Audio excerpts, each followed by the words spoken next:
तो last part में Julia ने गोकू और वजीटा को बचा लिया था और डीमन रेल्म में लेकर के चली गई थी। अब उसके आगे, लेकिन उससे पहले तुम वीडियो को लाइक करो, और अगर तुम्हें ऐसी ही स्टोरीज़ और मूवीज़ देखना पसंद है तो चैनल को भी सब्सक्राइब कर देना ताकि आगे आने वाली वीडियोस तुम्हें सबसे पहले मिल सकें। खैर, तो जेनो के पैलेस पे ग्रैंड प्रिंस जेनो का ही इंतज़ार कर रहा होता है और जेनो वहाँ पे आ जाता है। ग्रैंड प्रिंस जेनो से कहता है, लॉर्ड जेनो, क्या आप उस गोकू को मार आए? क्या आपने उस गोकू को ख़त्म कर दिया? क्या अब हमारा मल्टीवर्स सेफ है? जेनो कहता है, मेरे पास तुम्हारे लिए एक खुश खबर है ग्रैंड प्रिस्ट, और एक बुरी खबर भी। तुम पहला क्या सुनना चाहोगे? ग्रैंड प्रिस्ट कहता है, खुश खबर के आखिर। तो ग्रैंड प्रिस्ट कहता है, गोकू यहाँ से जा चुका है, और बुरी खबर यह है कि गोकू मरा नहीं है। मैं उसको मारने ही वाला था कि तभी वहाँ पे जूलिया आती है, और जूलिया गोकू वजीटा दोनों को ही डीमन रेल्म ले जाती है। ग्रैंड प्रिस्ट वजीटा का नाम सुन करके थोड़ा सा शॉक होता है और कहता है, वजीटा? वो तो मर गया होना चाहिए, क्योंकि बेलमोंड को दिया था मैंने वजीटा को, और बेलमोंड वजीटा को नहीं मार पाया। ऐसे कैसे पॉसिबल है? बेलमोंड तो एक डिस्ट्रॉयर है। ज़ेनो कहता है, हाँ, लेकिन तुमने शायद से उन मॉर्टल्स को हल्के में ले रखा है ग्रैंड प्रीस्ट, इसी वजह से वो बेलमोंड वजीटा को नहीं हरा पाया। ग्रैंड प्रीस्ट कहता है, लेकिन मुझे लगा था कि बेलमोंड इजीली वजीटा को हरा लेगा, और उससे तो बदला भी लेना था जिरेन का।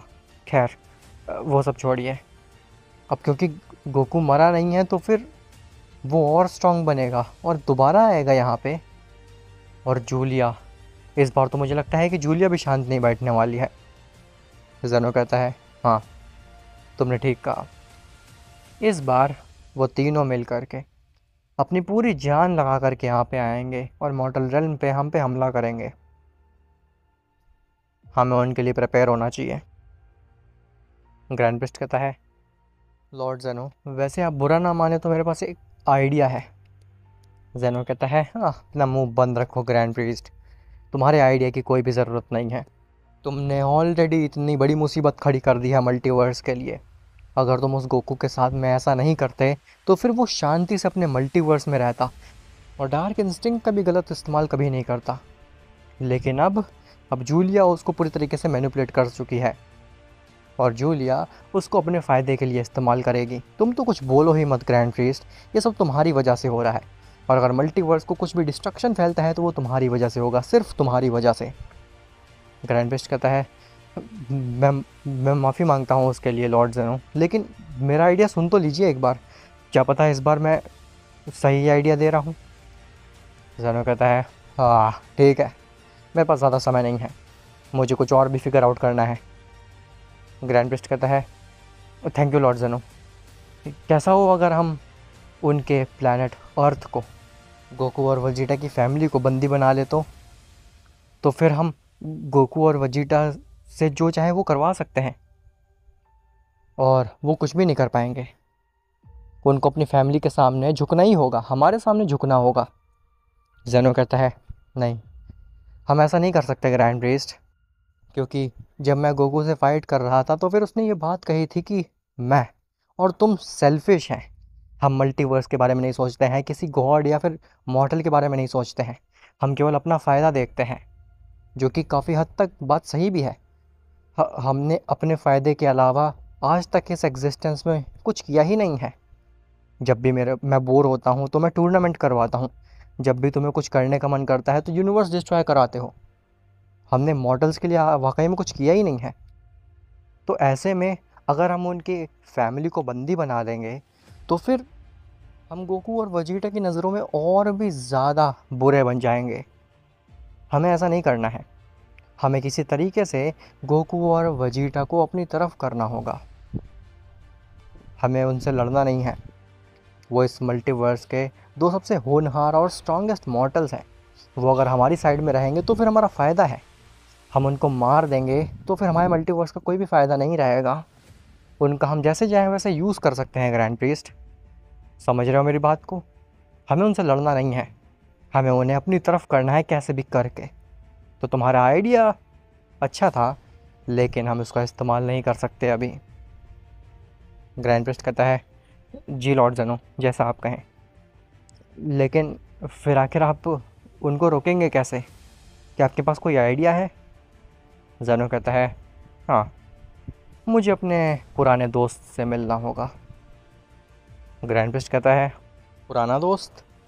आखिर आप किसकी बात कर रहे हैं लॉर्ड ज़ेनो? तो ज़ेनो एक स्माइल देता है और कहता है, तुम उसे नहीं जानते हो कि ग्रैंड प्रिस्ट? खैर, बहुत जल्दी ही मुलाकात होगी तुम्हारी उससे। ऐसा बोल करके ज़ेनो वहाँ से गायब हो जाता है। खैर, वही डीमन रेल्म में गोकू और वजीटा जूलिया से पूछ रहे होते हैं कि आखिर ज़ेनो के मैनिपुलेशंस को कैसे ब्रीच किया जाए। क्या कोई तरीका है जिससे कि ज़ेनो के मैनिपुलेशंस को ब्रीच किया जा सकता है? तो जूलिया कहती है, हाँ, एक ऐसी चीज़ है जिसका इस्तेमाल करके तुम ज़ेनो के मैनिपुलेशंस को ब्रीच कर सकते हो और उसे हरा सकते हो। वजीटा कहता है, आखिर वो क्या चीज़ है? तो जूलिया कहती है, वो चीज़ एक ऐसी चीज़ है जो कि डीमन रेल्म को एनर्जी देती है, डीमन रेल्म को सस्टेन कराने में मदद करती है। गोकू कहता है, डीमन रेल्म को एनर्जी देती है? काफ़ी कंफ्यूजिंग चीज़ है, हम समझ नहीं पा रहे आखिर तुम क्या कहना चाह रही हो। जूलिया कहती है, देखो, डीमन रेल्म एक बहुत ही ज़्यादा कॉम्प्लिकेटेड रेल्म है और इस रेल्म को चलाने के लिए डेमोनिक एनर्जीज़ का, ईविल एनर्जीज़ का इस्तेमाल करना पड़ता है। तुम्हें क्या लगता है कि जो डीमन एनर्जीज़ हैं, ईविल एनर्जीज़ हैं, वो अपने आप पैदा होती हैं? नहीं, वो डिमोनिक एनर्जीज़ एक चीज़ से निकलती हैं और वो चीज़ है एक प्राचीन पेंडेंट, एक ऐसा पेंडेंट जो कि पूरी डीमन रेल्म को एनर्जी देता है। गोकू कहता है, ओह, इसका मतलब है कि डीमन रेल्म हमेशा से ईविल नहीं था। जूलिया कहती है, नहीं, डीमन रेल्म पहले मॉर्टल रेल्म का ही पार्ट हुआ करता था और इस मल्टीवर्स में दो ओमनिपोटेंट हुआ करते थे, एक ज़ेनो और एक उसका दोस्त। वजीटा कहता है, दो ओमनिपोटेंट? क्या वाकई में इस एग्जिस्टेंस में दो ओमनिपोटेंट थे? जूलिया कहती है, हाँ, इस एग्जिस्टेंस में दो ओमनिपोटेंट थे। ज़ेनो अपने पास में प्योर एनर्जी पोजेस करता था और जो ज़ेनो का दोस्त था वो डिमोनिक एनर्जीज पोजेस करता था। लेकिन जो मोस्ट ऑफ द कंट्रोल था मल्टीवर्स पे वो ज़ेनो रखता था। इस वजह से जो ज़ेनो का फ्रेंड, जिसको हम अभी के लिए ओमनीपोटेंट सेकंड मान देते हैं, वो काफ़ी ज़्यादा चिढ़ता था। इसीलिए उसने क्या किया, एक अपनी डार्क एनर्जीज़ का इस्तेमाल करके एक पेंडेंट क्रिएट किया और उससे आधे मल्टीवर्स को उसने करप्ट कर दिया, जो कि डीमन रेल्म बन गया और उस पर राज करने लगा। लेकिन उस सेकंड ओमनीपोटेंट को फिर ओमनीपोटेंट के पद से हटा दिया गया, क्योंकि मल्टीवर्स के साथ में छेड़छाड़ करना ओमनीपोटेंट्स को अलाउ नहीं है। ओमनीपोटेंट सिर्फ मल्टीवर्स को रूल कर सकते हैं और उसको सस्टेन करने में मदद कर सकते हैं। उनको बिल्कुल भी अलाउड नहीं है कि वो मल्टीवर्स के साथ में छेड़छाड़ करें। और फिर वो उस ओमनीपोटेंट सेकंड को कैद कर दिया गया। गोकू कहता है, उसके बाद डीमन रेल्म का क्या हुआ? क्या डीमन रेल्म ऐसा ही अबैंडन्ड पड़ा रहा और तुम कहाँ से आई? जूलिया कहती है, वो बहुत ही ज़्यादा लंबी कहानी है, अगर उसे समझाने बैठ गई तो फिर पूरी ज़िंदगी तुम्हारी इसी में निकल जाएगी। अब उसके लिए हमारे पास वक्त नहीं है। तुम जानते हो ना कि तुम्हें अब क्या करना है? गोकू कहता है, हाँ, अब मुझे पता है कि मुझे क्या करना है। अब मुझे समझ में आ गया है कि हमारा असली दुश्मन कौन है। वो मल्टीवर्स के बाहर नहीं, बल्कि मल्टीवर्स को ही रूल करने वाले बीइंग्स हैं। वजीटा, हम दोनों मिल करके अपने मल्टीवर्स को बचाएंगे। वजीटा थोड़ा सा कंफ्यूज होता है। वजीटा अपने दिमाग में सोचता है कि क्या ये वही कैकरॉट है जो कि कुछ समय पहले अपने मल्टीवर्स के लिए, अपने लोगों के लिए, इवन ज़ेनो ग्रैंड प्रीस्ट के लिए अपनी जान देने के लिए भी रेडी था, और अब ये उनके ही खिलाफ है। मुझे कुछ अजीब सा क्यों लग रहा है। गोकू कहता है, वजीटा मैंने तुमसे कुछ पूछा, जवाब दो, हम दोनों रोकेंगे इस चीज़ को।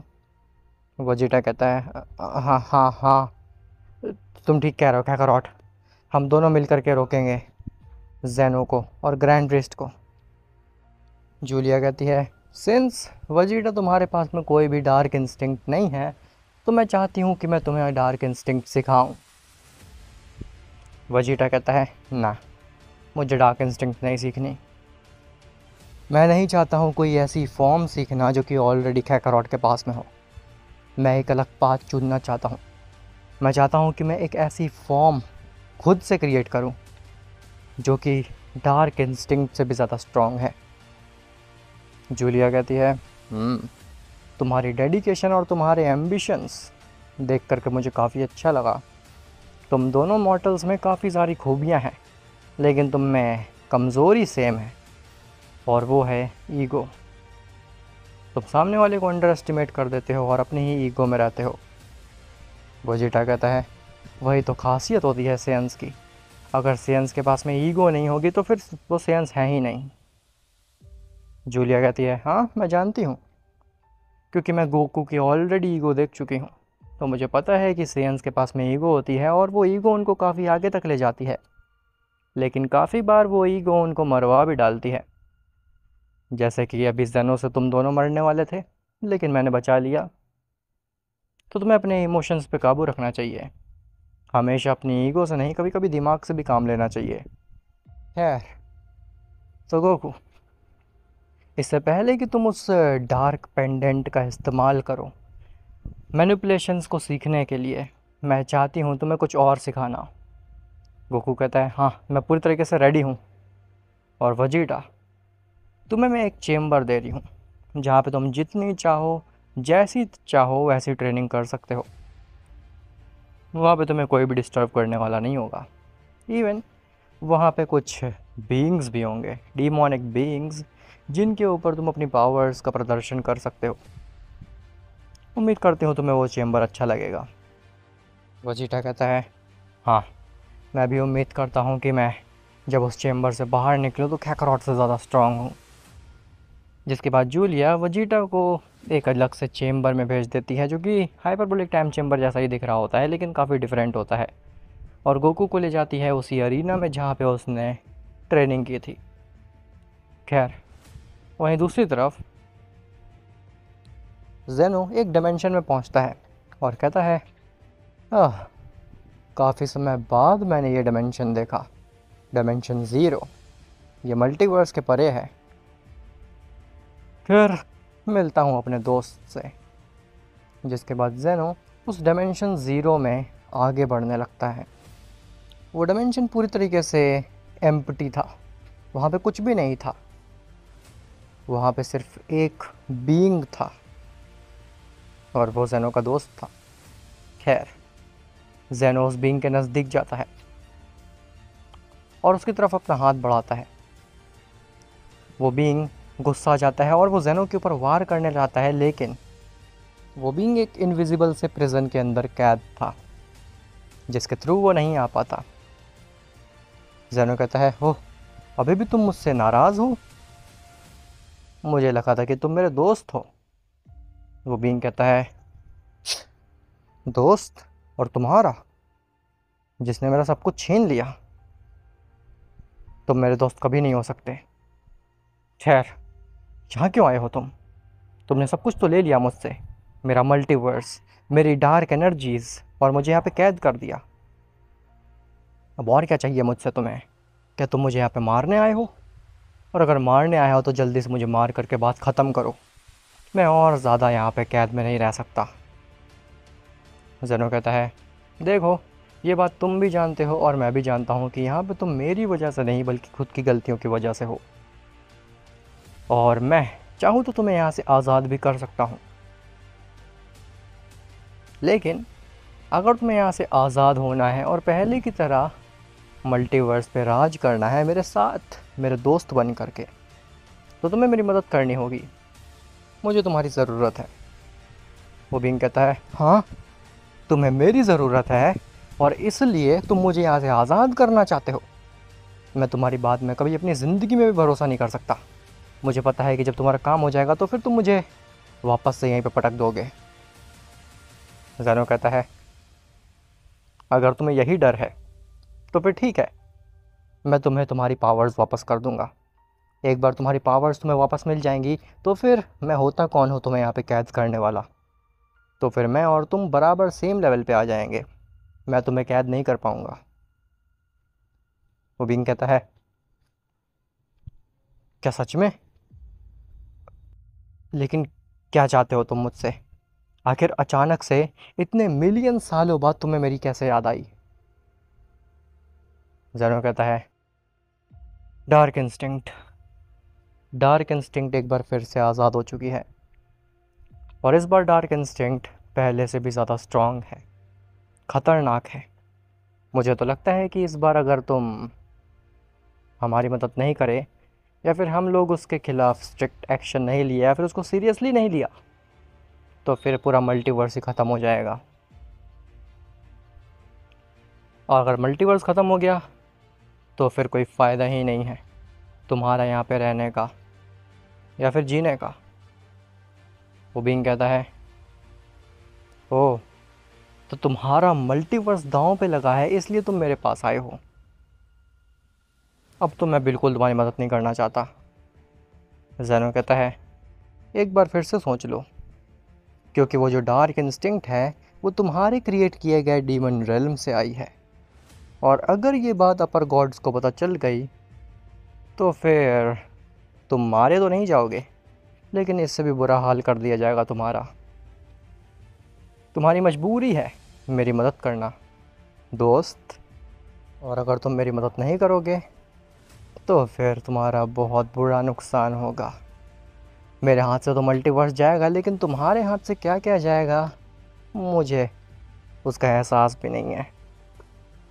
ऐसा बोल करके ज़ेनो वहाँ से जाने लगता है। तभी वो बीइंग ज़ेनो को रुकता और कहता है, ठीक है, मैं तुम्हारी बात मानूंगा, मदद करूंगा, लेकिन सिर्फ एक शर्त पे। मुझे मेरा पेंडेंट वापस चाहिए, मुझे मेरी पावर्स वापस चाहिए। उसके बाद ही मैं इस डायमेंशन से बाहर निकलूंगा और तुम्हारी मदद करूंगा। ज़ेनो कहता है, तुम यहीं पे वेट करो, मैं तुम्हारा पेंडेंट यहीं पे लेकर के आऊँगा। तुमसे जल्द ही मुलाकात होगी दोस्त। ऐसा बोल करके ज़ेनो वहाँ से निकल जाता है। अब आखिर उस पेंडेंट को हासिल कौन करेगा, क्योंकि उस पेंडेंट के पीछे जूलिया, गोकू भी पड़े हैं, और उसी पेंडेंट के पीछे ज़ेनो भी जा रहा है। क्या ये सब कोई एक ट्रैप है जूलिया का, या फिर ज़ेनो उस पेंडेंट का इस्तेमाल करके अपने मल्टीवर्स को बचा लेगा और जूलिया गोकू को ख़त्म कर देगा? वेल, जो भी होगा काफ़ी इंटरेस्टिंग होगा। यहाँ से स्टोरी थोड़ी सी पेस पकड़नी स्टार्ट करेगी और तुम्हें काफ़ी मज़ा आएगा। तो मिलते हैं तुमसे नेक्स्ट पार्ट में, तब तक के लिए बाय बाय।